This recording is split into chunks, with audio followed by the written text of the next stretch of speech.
കൂടുതൽ വാർത്തകളും വീഡിയോകളും കാണാൻ ഈ ചാനൽ സബ്സ്ക്രൈബ് ചെയ്യുക. കൂടെ ബെൽ ബട്ടൺ അമർത്തുക.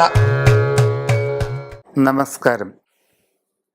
ജ്യോതിഷ പങ്ക്തിയിലേക്ക് പ്രിയപ്പെട്ട എല്ലാ പ്രേക്ഷകർക്കും ഹൃദ്യമായ സ്വാഗതം. അശ്വതി മുതൽ രേവതി വരെയുള്ള 27 നാളുകാരുടെ പൊതുവായ ചില സ്വഭാവങ്ങളും അവരുടെ ഇപ്പോഴുള്ള സമയങ്ങളുമാണ് നാം ഇന്ന് പറയുന്നത്. പുരുരുട്ടാതി നാളുകാർക്ക് ദൃഢനിശ്ചയ സ്വഭാവം വളരെ കൂടും. ഏത് കാര്യത്തിലും വളരെ ആലോചിച്ചിട്ട് മാത്രമേ അവരിറങ്ങിത്തിരിക്കുകയുള്ളൂ. പക്ഷേ പരിശ്രമം ആരംഭിച്ചാൽ ലക്ഷ്യം നേടാതെ പുറകോട്ട് പോകുന്ന സ്വഭാവം പുരുരുട്ടാതി നാളുകാർക്ക് കുറവാണ്. ഇപ്പോൾ പൊതുവെ ദോഷകരമായൊരു സാഹചര്യമാണ്.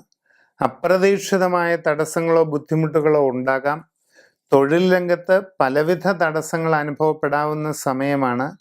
വിദ്യാർത്ഥികൾക്ക് പഠന പുരോഗതിയിൽ മന്ദഗതി അനുഭവപ്പെടും. ഉദ്യോഗസ്ഥർക്ക് സ്ഥാനഭ്രംശം, മേലധികാരികളുടെ ശാസന ശിക്ഷാ നടപടികൾ ഇതൊക്കെ അഭിമുഖീകരിക്കേണ്ടി വരുന്ന ഒരു കാലഘട്ടവും കൂടിയാണ് ഇത്. മധ്യപ്രായം കഴിഞ്ഞവർ അനാരോഗ്യത്തെ വളരെ സൂക്ഷിക്കണം. പ്രത്യേകിച്ച് ഉദര സംബന്ധമോ ഹൃദയ സംബന്ധവുമായ വിഷമങ്ങളുള്ളവർ വളരെ സൂക്ഷിച്ചു മാത്രം എല്ലാ കാര്യങ്ങളും ചെയ്യുക. സർവദോഷ പരിഹാരത്തിനായി മഹാസുദർശന ഹോമം നിങ്ങളുടെ വീട്ടിൽ വൈദിക വിധിപ്രകാരം, വൈദിക വൈഷ്ണവ വിധിപ്രകാരം തന്നെ നടത്തുക.